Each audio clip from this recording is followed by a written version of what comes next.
পড়াশোনার শিক্ষা জীবনের গল্পটা যদি একটু আচ্ছা হ্যাঁ শিক্ষা জীবনের গল্প যেটা হচ্ছে আমি সব সময় আমার একটা ছিল যে আমি ফার্স্ট হব অ্যাম্বিশিয়াস হ্যাঁ অ্যাম্বিশাস আমি ভীষণ অ্যাম্বিশাস এবং ভীষণ ক্যারিয়ারিস্ট ছিলাম যখন আমি অনেক ছোট তখন থেকে আমি সব সময় পড়াশোনা করতাম মানে পড়াশোনার প্রতি একটা অন্যরকম যুগ ছিল এখনকার বাচ্চাদের যেমন আপনার দেখবেন যে বাবা আমাকে ঠেলতে হয় হ্যাঁ যে পড়তে বসো কিন্তু আমাকে কখনো বলতে হতো না আমি না সবসময় স্কুল থেকে আসার পর এই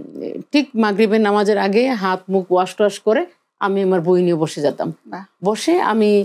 খুব সুন্দর করে পড়াশোনাটা আমার পরের দিনের যা স্টাডি থাকতো আমি একদম শেষ করে ফেলতাম মানে আমি পড়াশোনায় খুবই মনোযোগী ছিলাম শিক্ষা জীবন শেষ হওয়ার পরেই কি উদ্যোক্তা হওয়ার গল্পটা কি সেখান থেকেই শুরু বা এই গল্পটার সাথে উদ্যোক্তা হওয়ার সাথে কিভাবে আসলে কানেকশনটা তৈরি হলো আসলে তখন এই আমার জার্নালিজমের প্রতি খুব ঝোঁক ছিল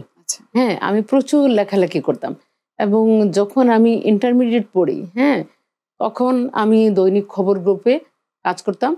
তো জাস্ট শখে লিখতাম আর কি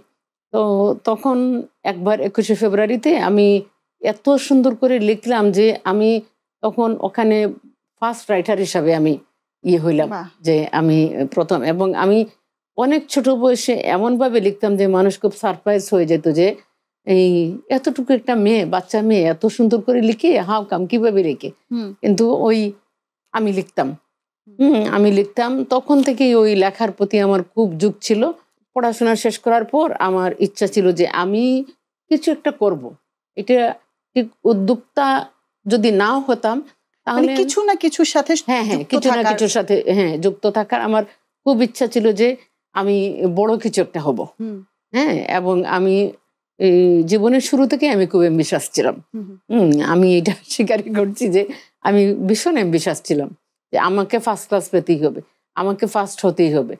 আমাকে কোর্স ওয়ার্ক পরীক্ষায় প্রথম হতেই হবে সবার আগে আমাকে কোর্স জমা দিতে হবে আমি অনেকটা এই টাইপের ছিলাম আর কি একজন উদ্যোক্তা হওয়া নিশ্চয়ই সহজ ছিল না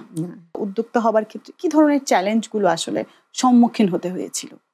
আমি এক সময় আমি 21শে টিভিতে আমি 1 বছর কাজ করেছি হ্যাঁ আমি যখন মাস্টার শেষ করার পরে এই তখন থেকে আমি সোশ্যাল এডুকেশনাল অ্যাফেয়ার্সে আমি কাজ করতাম তো আমার খুব ভালো লাগতো যে আমি টিভিতে কাজ করছি হ্যাঁ তো ওই টিভিতে কাজ করা চলাকালীন অবস্থায় হ্যাঁ আমার বিয়ে হয়ে যায় আমি দেশের বাইরে চলে যাই 8 বছর পরে ফিরে আসার পরে আমার মনে হলো যে না আমি কিছু একটা করবো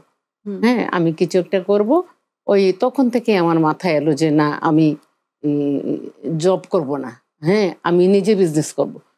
ওই তখন থেকে আমার উদ্যোক্তা হওয়ার স্বপ্ন দেখা শুরু হয় এবং তখন থেকে আমার কাজটা শুরু হয় আর চ্যালেঞ্জের বিষয় যেটা অ্যাকচুয়ালি চ্যালেঞ্জ তো আসবে চ্যালেঞ্জ শুধু নারীদের ক্ষেত্রে তো অনেক কি আসে হ্যাঁ অনেক আসে নারীদের অনেক কি করতে হয় তো আমি নারী উদ্যোক্তা অর্গানাইজেশনের চিফ অ্যাডভাইজার সেই হিসাবে আমি সব সময়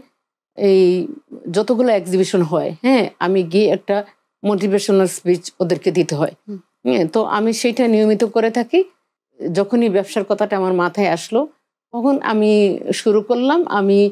খুব একটা চ্যালেঞ্জের মুখোমুখি যে আমি হয়েছি তা না হ্যাঁ আমি খুব স্মুথলি কাজ করে যাচ্ছি স্মুথলি কাজ করেছি